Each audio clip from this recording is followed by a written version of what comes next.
Queridos irmãos, queridas irmãs, no ideal espírita, que Jesus possa amparar-nos e que nós, por nossa vez, possamos estar no seu raio de ação, unidos na mais pura fraternidade. O admirável apóstolo e evangelista, embora não conhecendo Jesus, nós o tratamos como um grande discípulo e ao mesmo tempo um apóstolo. Lucas, o jovem lucano, que buscou Jesus de uma forma simples, e narra ele no seu evangelho, no capítulo 10, do versículo 25 ao 37, que levantou-se um homem, um doutor da lei, para tentá-lo, e perguntou ao mestre: o que devo fazer para possuir a vida eterna? Jesus, conhecedor das mazelas humanas, das perguntas sofistas, onde a mentira era embrulhada pela verdade, respondeu-lhe amigavelmente e carinhosamente: que está escrito na lei? O que lê na lei? O que lês nela? O homem, que era um doutor da lei, respondeu-lhe: amar o vosso Deus com toda a tua força, com todo o teu sentimento, com todo o teu espírito e com toda a tua alma, e ao teu próximo como a ti mesmo. Jesus, buscando incentivá-lo no caminho do bem, disse-lhe: falastes muito bem. E aquele homem, querendo parecer-se justo, indaga ao Cristo de Deus: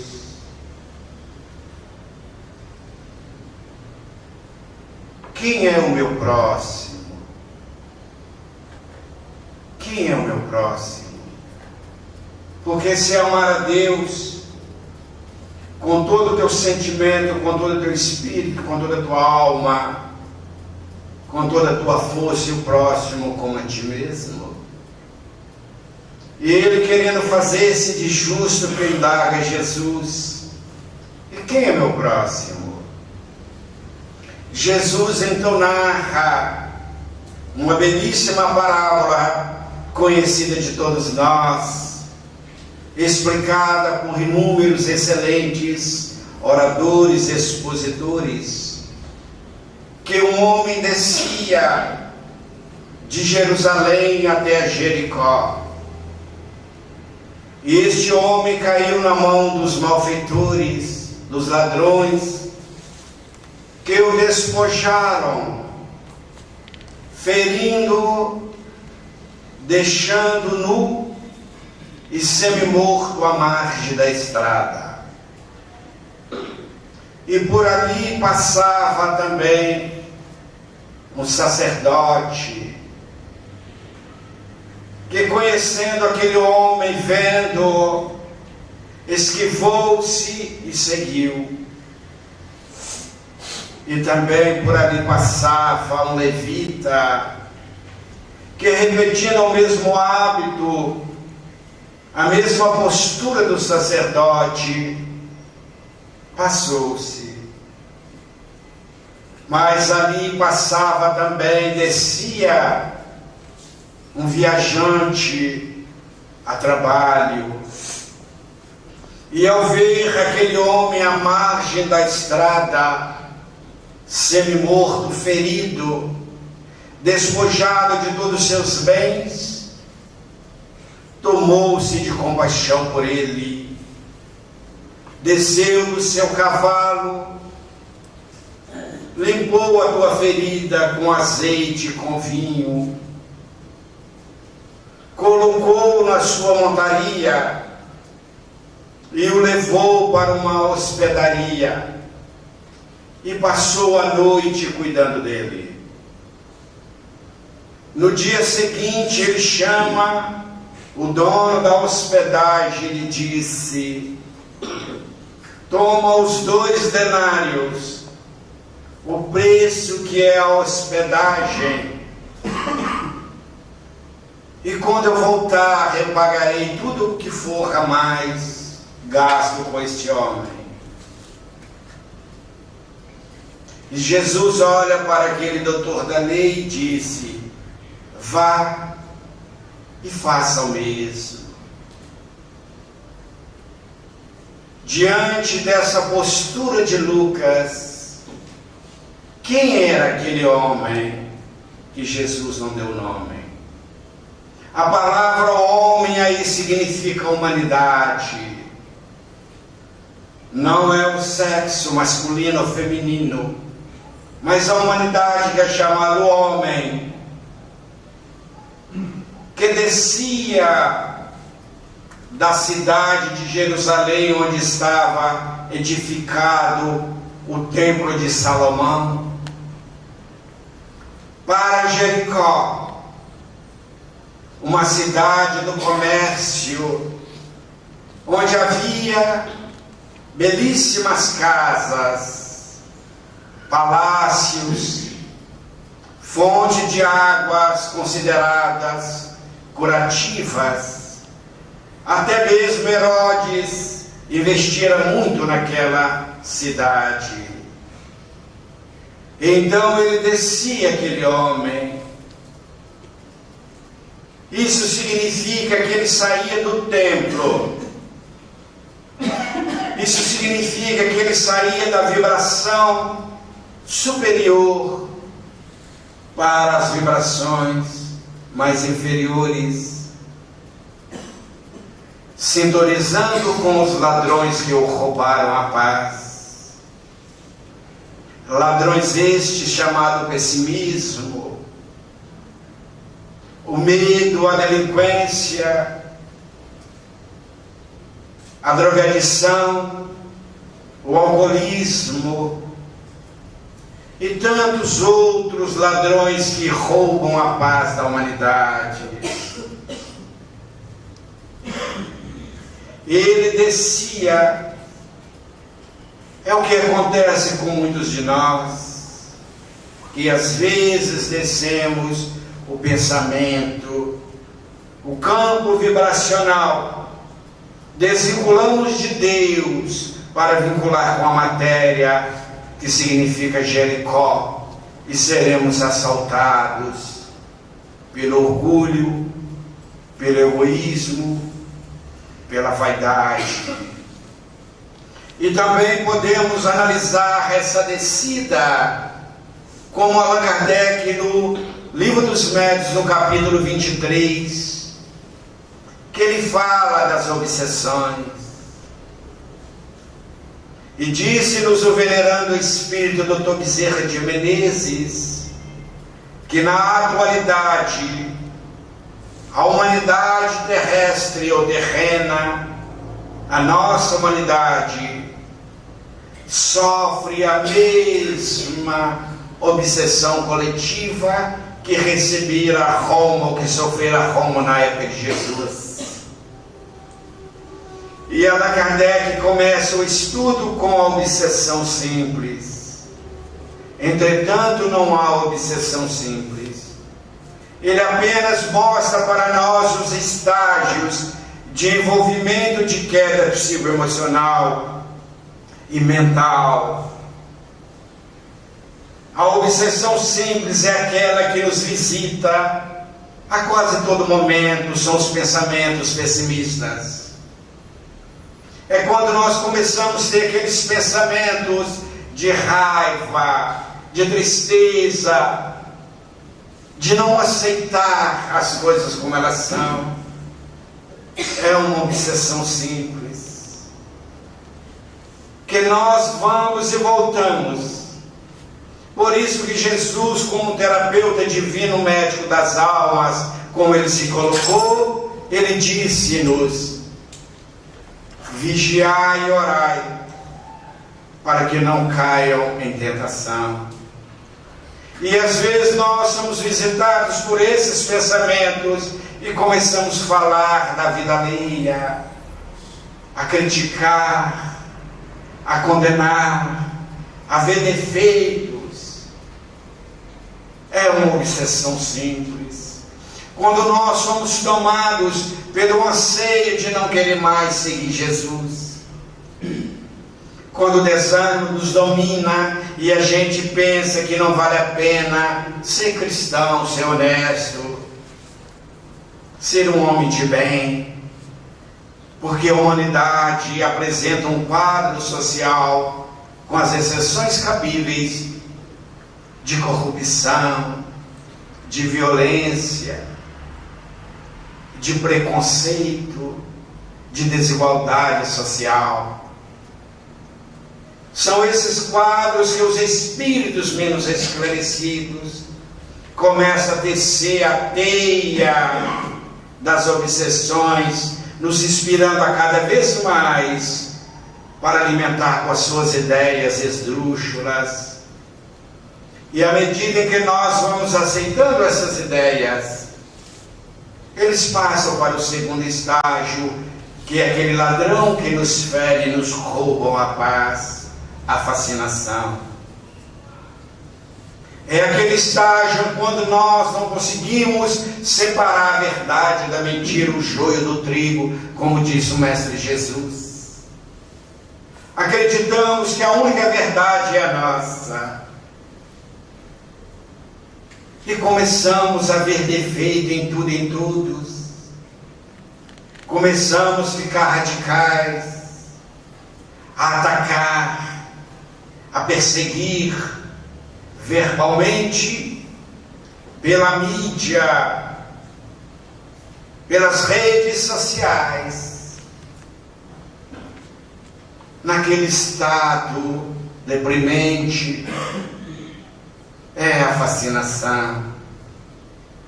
E Allan Kardec coloca que esses médios, quando caem na fascinação, os espíritos que o fascinam retira daqui do lado daqueles que podem ajudá-los. Recebe mensagens de espíritos venerandos, mas sem conteúdo espiritual, apresentando a hierarquia dos mesmos.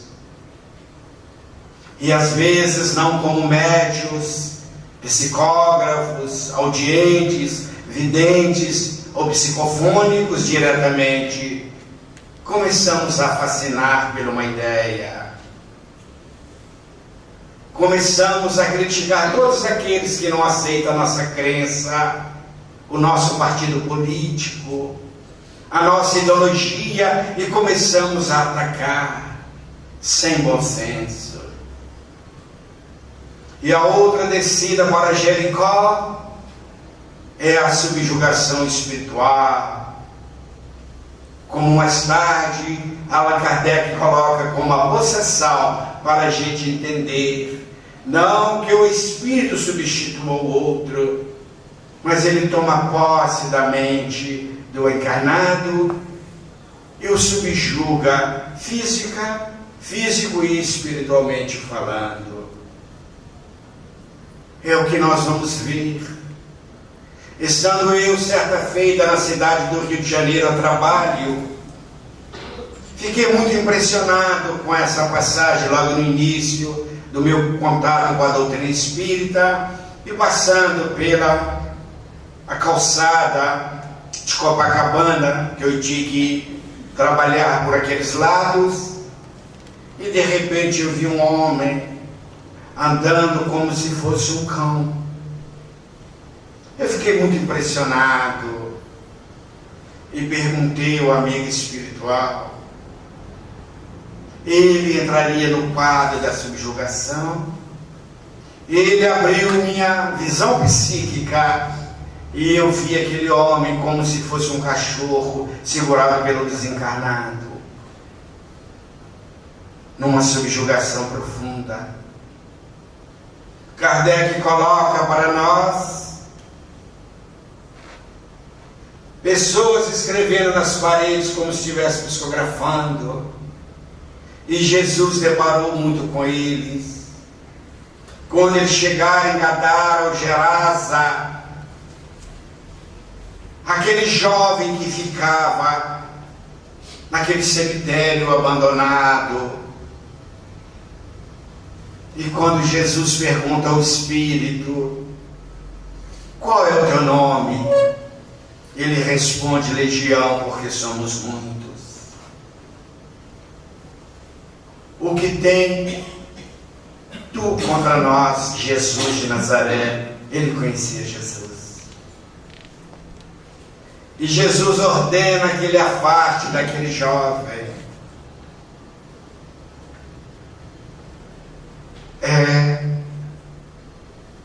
Ser assaltado quando saímos do templo. Como disse Emmanuel, espírito.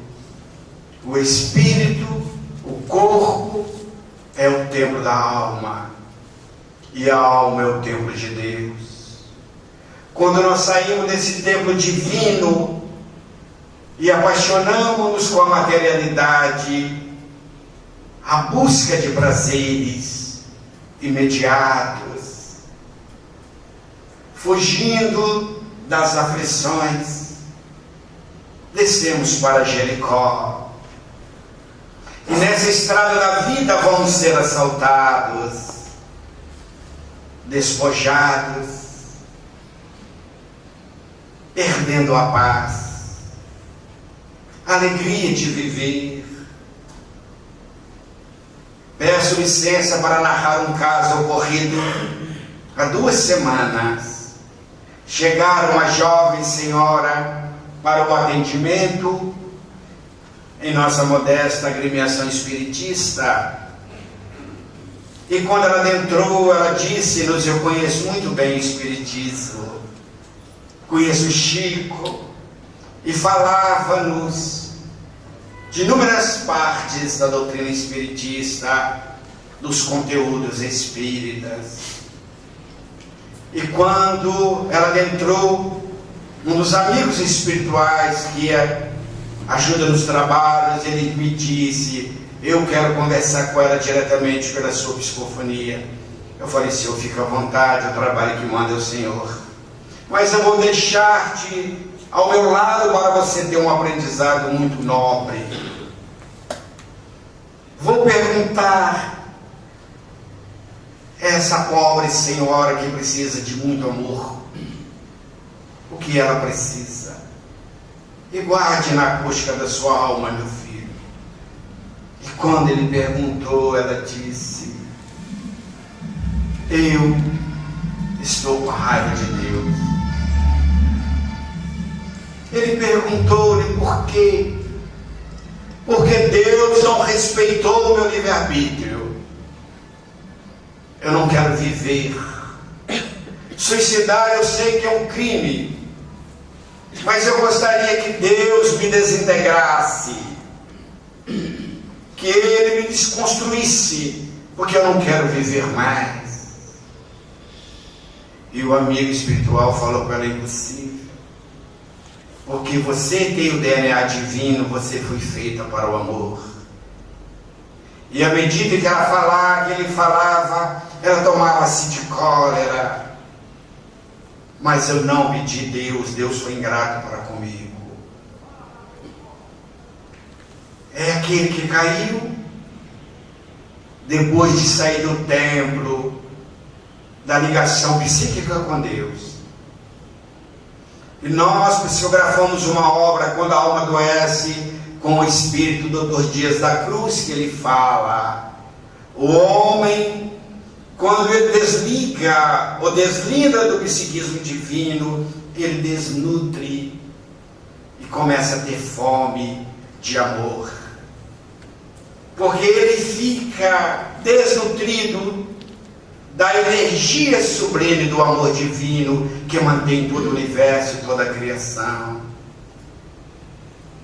É essa hora que nós descemos para Jericó e vêm os ladrões nos roubar a paz, tirar o nosso conforto espiritual. Às vezes esse ladrão rouba a paz de um filho querido, de uma esposa, de um esposo, de um ente querido. Quantos pais estão vendo os filhos ser sequestrados pelas drogas, pelo crime, na estrada da vida, deixando-os à margem da sociedade? São os ladrões que roubam a nossa paz. Mas só será assaltado aquele que descer sem a ligação com Jesus. Que Jesus descera das estâncias mais sublimes para atender as nossas almas calcetas, sem contaminar-se. Ele foi ao pântano sem contaminar com o lírio. Nós temos que descer para ajudar, não para sermos assaltados. Deixou a margem, abandonado, mas por ali também passava um sacerdote que conhecia muito bem essa passagem do primeiro mandamento, amar a Deus. E ele passou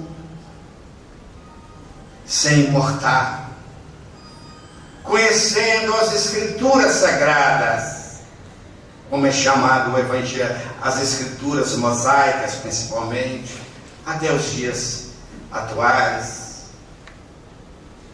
Somos nós espíritas que estudamos, que frequentamos o templo, mas quando viram caído à margem da sociedade, nós desviamos do caminho para não comprometermos. São quando, como nós começamos a acreditar que ser espírita é conhecer o livro dos Espíritos, da primeira questão até a questão de 1019. Isso é muito fácil, basta estudar, basta decorar, sem precisar de modificar-se. São aqueles que não querem comprometer com o trabalho do Cristo. Com todo respeito, como agíamos antigamente, quando dizíamos assim, com todo carinho e respeito: eu sou de tal crença, mas não sou praticante, simpatizante. E no Espiritismo não dá para ter simpatizante, como disse o Dr. Bezerra de Menezes. O Espiritismo nesse século chama ação. Então, somos nós que saímos do templo, chegamos em casa, encontramos alguém assaltado pela raiva, pela ira, pela decepção, pedindo que nós descemos do nosso cavalo, da nossa montaria do eco, do nosso posto de doutor da lei, para ouvi-lo, para acalmá-lo. E às vezes nós deixamos-o à margem, sem pensar a sua ferida, sem cuidar daquela ferida. Porque quando alguém está desesperado, ele não quer perguntar, ele quer ser socorrido. E às vezes nós, como verbo inflamado, fala assim: eu te falei, a culpa é tua, bela ajuda. É o sacerdote que desvia da sua missão, do seu compromisso, porque isso é uma parábola. É quando nós desviamos do nosso compromisso com a caridade, estamos sendo sacerdotes.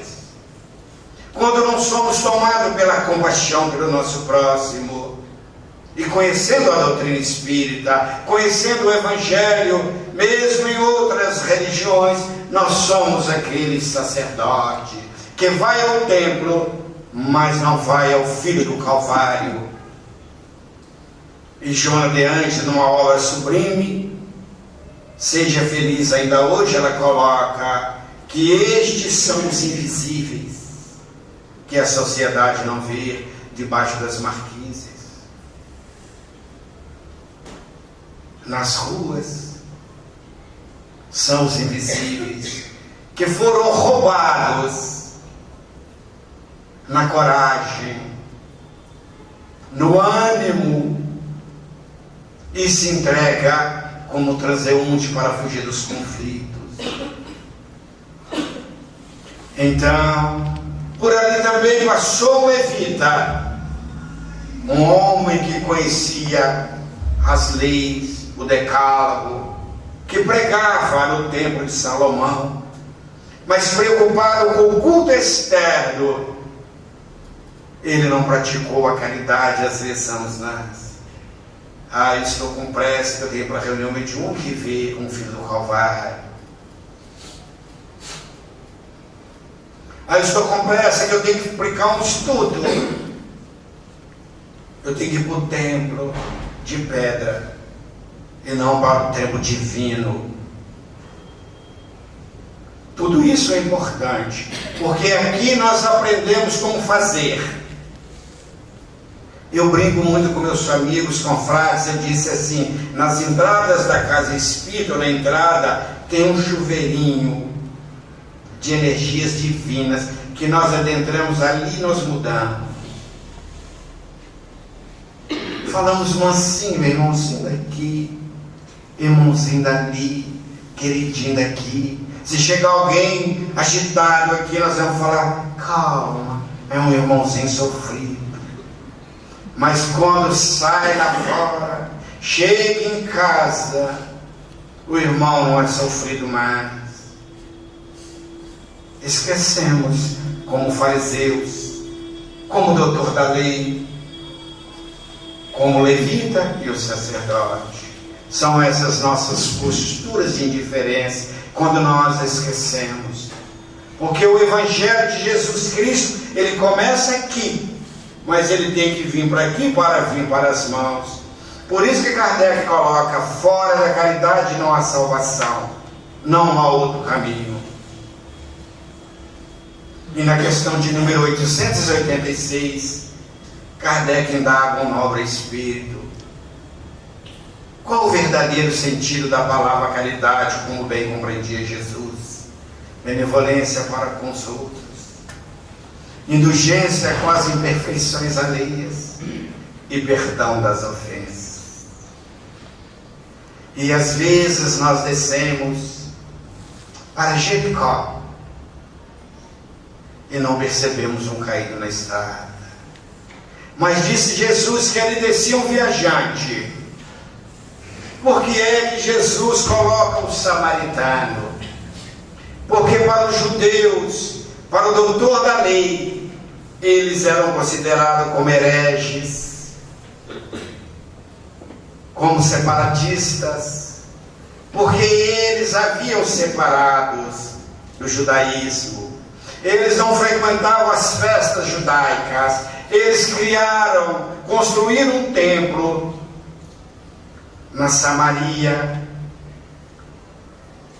e eram aqueles ortodoxos também, homens bons, como disse Jesus, mas que aceitava só o Pentateuco, o mosaico.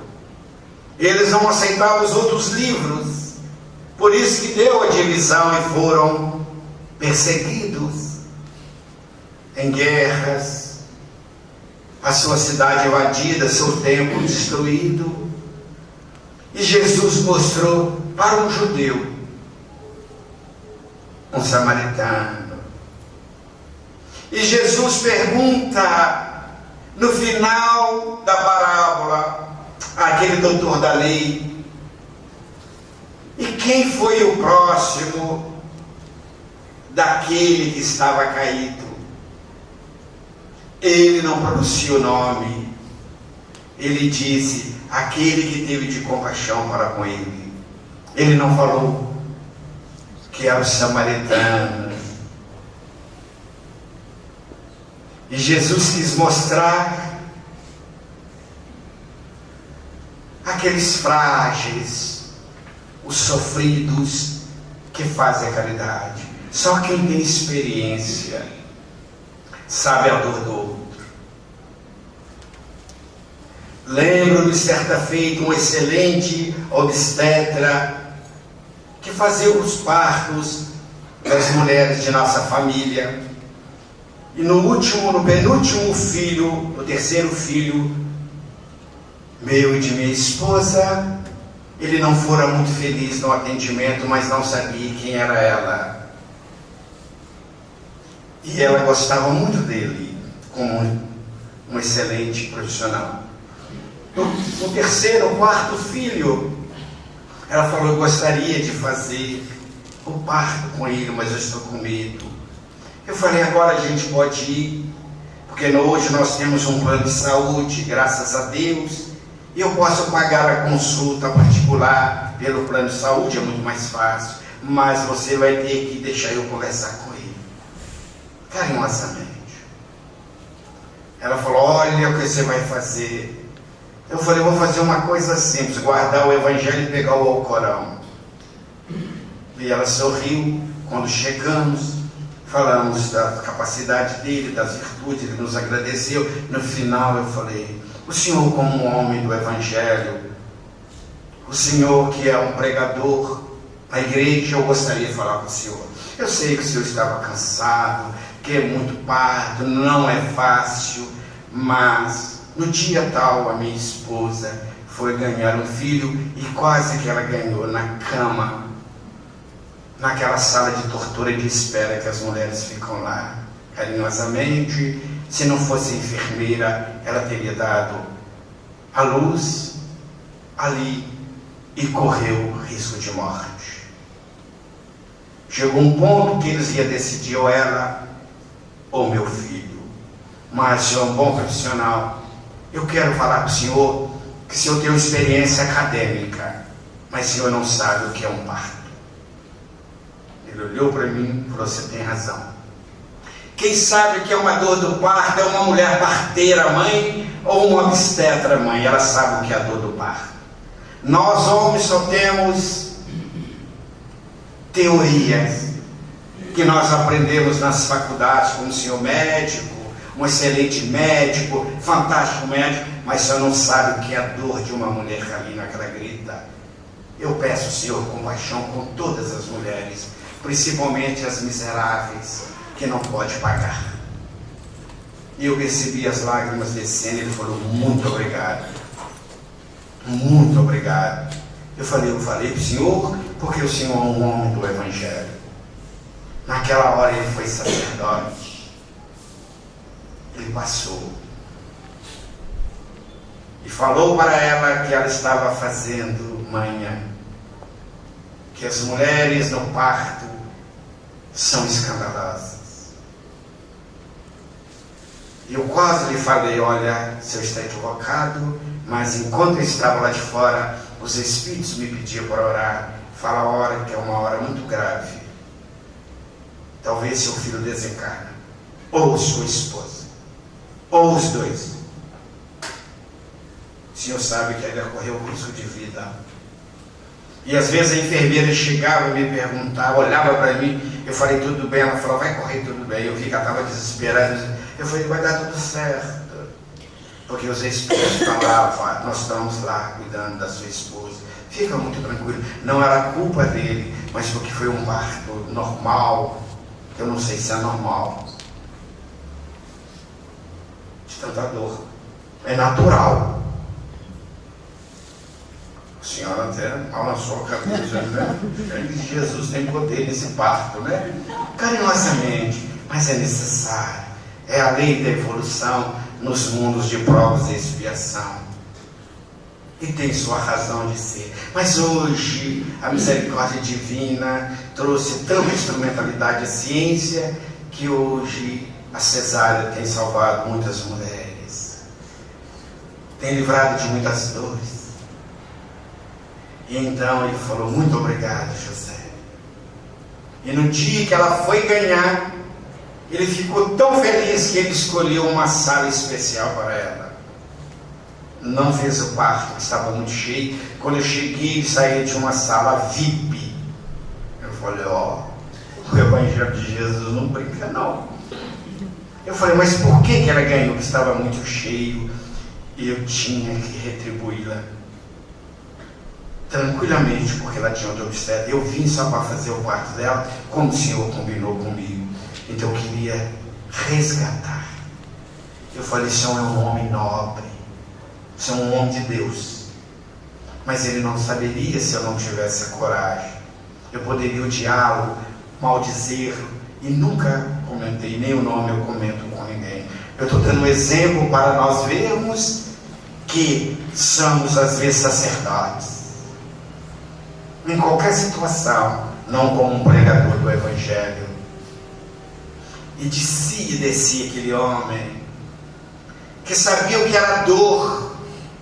Ele pegou seu azeite, seu vinho, limpou a ferida, colocou no seu cavalo, colocou aquele homem no seu lugar, porque ele estava fraco, e o levou para a hospedaria. Passou a noite cuidando dele.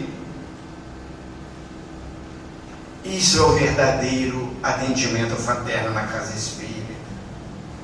Nós socorremos o caído que somos todos nós. Porque nós temos uma mania de dizer assim: eu estou trabalhando para Jesus. Não estou trabalhando para Jesus. Jesus não precisa que eu trabalhe para ele. Olha como que nós colocamos Jesus como patrão. Eu trabalho com Jesus para mim, e ele me dá uma chance para me trabalhar no seu Evangelho. Um dia um amigo espiritual me disse assim: meu amigo, tomem cuidado, vocês coordenadores, que às vezes vocês falam que são coordenadores do departamento tal, departamento X, é muito importante, mas eu não dou o nome de coordenadores para vocês carinhosamente. Eu só peço vocês que atrapalhem menos Jesus. Atrapalhem menos Jesus no trabalho que vocês dirigem. Porque tem toda hora está consertando por causa do ego de vocês, por causa da dissidência, e por causa da raiva, por causa do melindre. Toda hora vocês podem ver na casa espírita. Então aquele homem conhecia, levou, cuidou e pagou.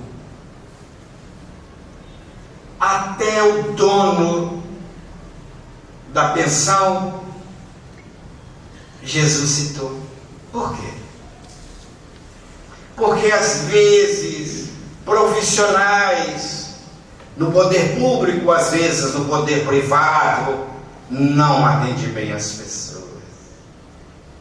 Às vezes nós chegamos num comércio para comprar, o atendente ou o vendedor atende tão mal, mesmo que ele está sendo pago. Por isso que ele tem o dever maior de atender bem os seus clientes.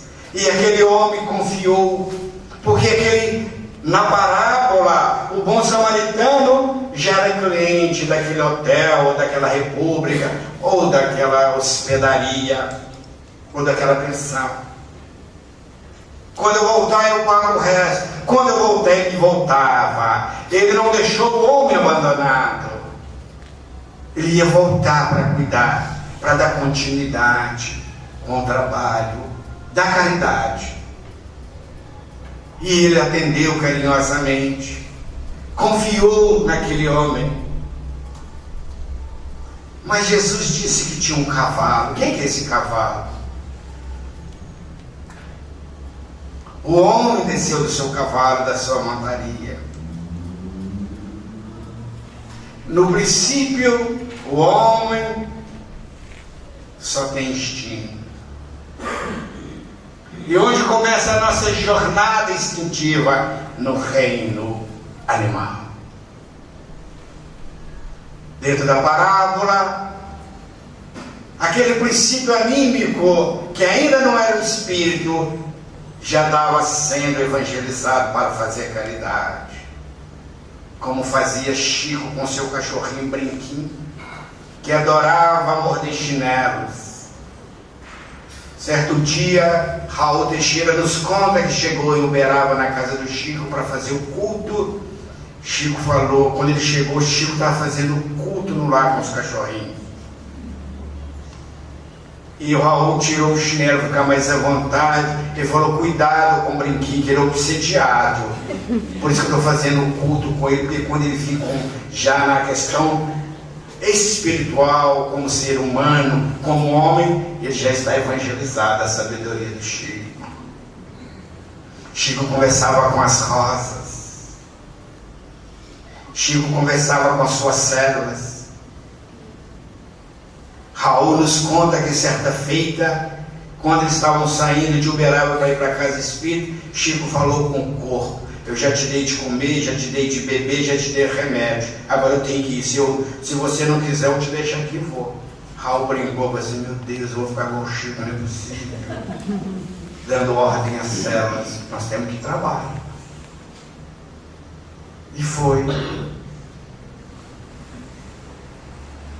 Esse cavalo significa o espírito em evolução na parábola, que o samaritano usava com carinho, que era o seu meio de condução, e ofertou para aquele homem, colocou.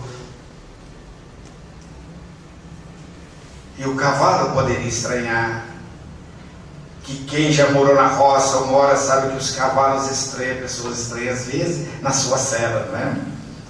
Eu desde criança eu mexia com os animais, tinha cavalo que as pessoas chegavam e não aceitava que montasse por causa das suas vibrações. André Luiz, no livro Os Mensageiros, ele mostra a vidência que tem os cavalos. Às vezes eles empacam e não querem andar porque está vendo um espírito que está o assustando. É um ser em evolução. Você já chega em casa, às vezes o cachorro parece estar endiabrado, latindo e ninguém vê nada. Nós não estamos vendo, mas são espíritos perturbados que está defendendo o lar, porque aparecem como homens, mulheres, e eles ficam. Às vezes o gato arma para atacar, e nós olhamos, esse gato endiabrado é um obsessor que está no nosso lar, e aquele gato está olhando, narra os espíritos nobres para nós. Dr. Alberto Almeida coloca muito bem isso, sobre o seu gatinho. São os animais. São os filhos de Deus estagiando no mineral, no vegetal e no animal, para chegar à questão de nominal, porque nós ainda somos animais racionais. E ela disse, mais ou menos, tem hora que nós somos piores que os animais racionais. Porque no reino animal, eu nunca vi uma fêmea abortar.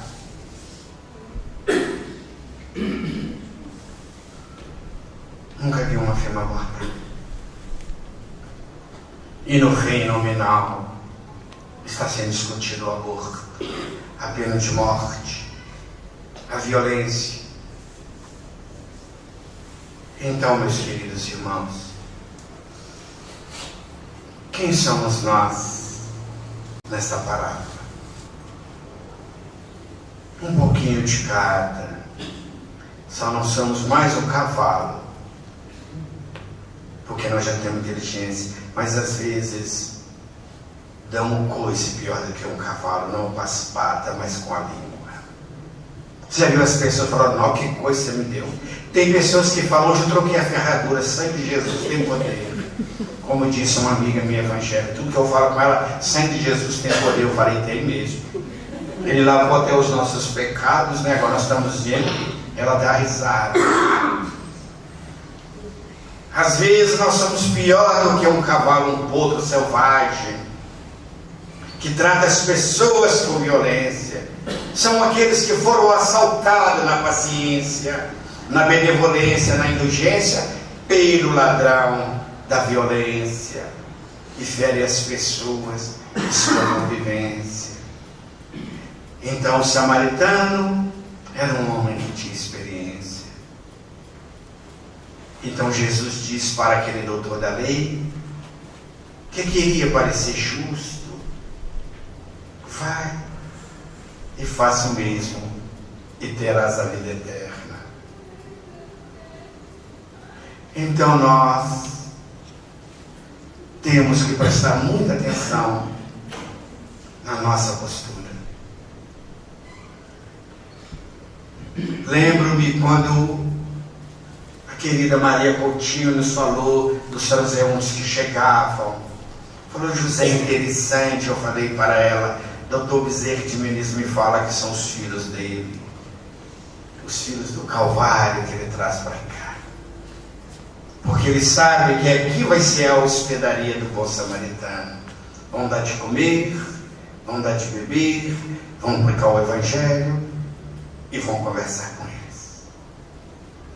É Dr. Bezerra de Menezes que conduz essa turma para cá, e acreditando que aqui não teria levitas e nem sacerdotes na postura, porque tem sacerdotes fantásticos, levitas fantásticos, na postura da parábola, que passa, se prega mais a lei, ao conhecimento teórico do que a caridade. Por isso que Paulo diz: mesmo que eu falasse a língua dos anjos, se eu não tivesse amor, nada eu teria. E a caridade é a maior expressão do amor. Então, meus queridos irmãos, minhas queridas irmãs, um homem descia, como narra Lucas, de Jerusalém a Jericó, e foi assaltado e deixado à margem. E às vezes nós vamos para a margem, mas Jesus nos quer no centro, como a parábola do cego de Jericó que trabalhamos mês passado. Ele veio para o centro de convergência com Cristo de Deus. Jesus nos quer no centro de convergência. Hoje tem um ladrão feroz roubando a paz das famílias, as drogas. As drogas têm roubado a paz de muitos pais. Muitos pais. Hoje, como disse a Organização Mundial da Saúde, outro ladrão são as doenças emocionais que têm gerado suicídio. Suicídio em crianças, suicídio em jovens, em adultos, em anciãos. Os anciãos, melhor falando, também suicidam. Crianças. Então, esse ladrão chamado suicídio, a cada 40 segundos, ele leva um. A violência aqui no Brasil já chega por morte anual 11 mil entre jovens de 19 a 25 anos com armas de fogo. E às vezes os levitas e os sacerdotes aplaudindo a liberação da arma de fogo nos templos, com todo respeito. Por isso que Jesus disse: não faça da casa do meu pai um comércio. Embora Jesus não chegou quebrando como as pessoas colocam, porque ele não precisava. Aquilo foi a cinematografia que teve que mostrar uma postura do homem forte na raiva, mas Jesus só no olhar, ele contaminou com seu amor um dos mais ferrenhos sacerdotes Haná, quando ele estava no templo, ele encantou com a beleza de Jesus Cristo. E mais tarde ele manda crucificar Jesus. A droga dos suicídios, ou melhor, o ladrão, que estão deixando as pessoas às margens. Crianças e jovens da escolinha de evangelização das nossas periferias estão trocando, indo para o tráfico. Esse ladrão que está roubando e deixando nu, feridos e semi-mortos na vontade de acreditar em si mesmos. Então, meus queridos irmãos e minhas queridas irmãs, façamos como o bom samaritano ou o samaritano. Vamos descer do cavalo e ir até o caído. Não o caído na rua só, mas às vezes aquele caído do nosso lado que está de pé, que caiu na fé, na esperança e no amor. Todo sábado nós atendemos inúmeras pessoas que estão sendo assaltadas pela depressão, pela ansiedade, pela síndrome de pânico. E muitos já querem suicidar. Estão cansados. Porque o suicida não quer se matar, ele quer matar a dor. Porque a depressão, como disse os novos espíritos, é o câncer na alma, que não tem medicamentos, que não tem quimioterapia, radioterapia, e dói lá fundo. Eu gostaria também de aproveitar a tribuna, com permissão. Sábado agora nós estamos fazendo um simpósio, e a doutora Giane, todos os anos nós fazemos 2, que os espíritos ditam o tema, e esse tema, os nobres espíritos, doutor Dias da Cruz, doutor Bezerra, os companheiros que dirigem trabalho de saúde e espiritualidade, nos pediu que falássemos da ansiedade que adoece a sua cura, a depressão e a sua cura. A cura na questão figurada, mas a cura com a autocura, como o doutor Andrei mostrou aqui para nós naquele belíssimo simpósio. Então eu convidaria vocês, aqueles que estiverem em Patinga, ficam à vontade de estar na rede social, os chamados. E tivemos que limitar as inscrições, porque são tantas pessoas.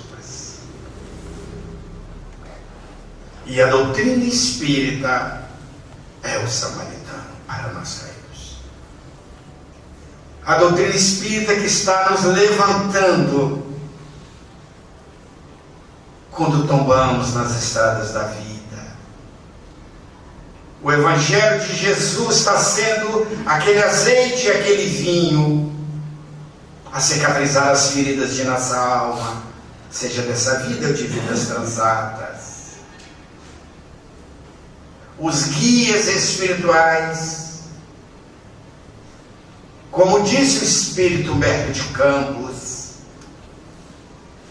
ele narrando essa parábola de uma condição moderna, ele coloca que aquele homem que for assaltado, ele estava semi-morto. Então ele orou a Deus. E Deus, compadecido, enviou um espírito luminar para ficar ao lado dele.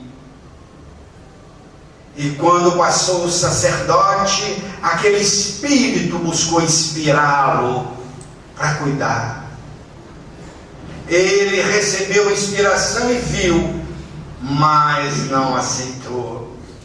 Como acontece conosco, isso é da minha cabeça. Quantas intuições nós temos. E também ali passava o levita, o nobre espírito o inspirou, porque achou campo psíquico, porque estava vindo do templo. E ele também não aceitou a intuição e esquivou-se. Mas ali passava um homem que, quando o amigo espiritual aproximou-se dele psicamente, ele foi tomado de compaixão. É o verdadeiro médium da caridade. É o verdadeiro médium com Jesus. E ele cuidou. E disse o Espírito Humberto de Campos, o irmão X, porque ele tinha compaixão. Os outros traziam teoria, ele trazia a prática naquela lição do Evangelho. Então os Espíritos superiores a todos os instantes estão falando conosco: faça isso, faça aquilo. E vai ser coisa da minha cabeça. Quem sou eu? Porque Jesus não vai esperar que nós nos tornemos anjos. Não. Ele nos quer do jeito que somos, para ser o bom samaritano ou samaritana. Então gostaria de agradecer a todos vocês pela paciência, pelo carinho, aos nobres amigos de nossa cidade, Sebastião e a sua esposa, que estão aqui nessa noite. Fiquei muito feliz de vê-los. São também arautos do Evangelho de Jesus. São bons samaritanos, como todos vocês. Aqui sou eu que sou o cavalo, por enquanto. Vocês já são samaritanos. Que Deus possa nos abençoar e nos guardar. Eu desejo a todos vocês muita paz. Confiem em vocês.